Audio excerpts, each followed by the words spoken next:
না পুরো কুয়েতের যত যত হিস্টোরিক্যাল ইয়ে আছে বুঝছেন সব আছে এখানে, অনেক পুরনো। অনেক বছর আগের মনে হয় না, এটা কি এটা কি এটা কি এটা পুরো এটা কোন জায়গা থেকে এটা ইয়ে করছে? এগুলি ওই মালিকের আনছি হইছে বাহারান থেকে আনছে। সিঙ্গার মেশিন কত সালে? এটা তো পুরো জাদুঘরের মেশিন মনে হয়। এই প্রথম বাদশাহ কুয়েতের ওনার ছবিটা কার? মানে আসলে শত বছর পূর্বের অনেক কিছু যেগুলি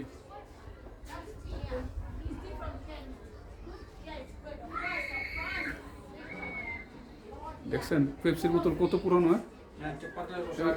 50 বছর আগের পেপসির বোতল, পেপসি এগুলো। 50-30। এটা মনে হয় রেডিও না? আর ক্যামেরাটা না, ক্যামেরাটা মনে হয় 60-70 বছর আগে এটা। আচ্ছা দিচ্ছে এটা।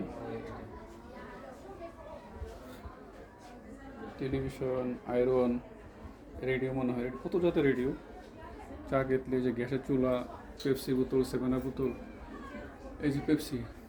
এটা কত সালটা কত লেখা নাই, লেখা আছে, লেখা নাই। 30 বছর আগে। ক্যামেরাটা তো অনেক পুরোনো ক্যামেরা। এই যে ঈগল পাখি, এদেশের জাতীয় জাতীয় পাখি। এই যে ক্যামেরা, টেলিফোন, হারিকেন। আগেকার বড় যারা বিত্তবান ছিল তাদের এগুলি ইয়ে করতো না। আগে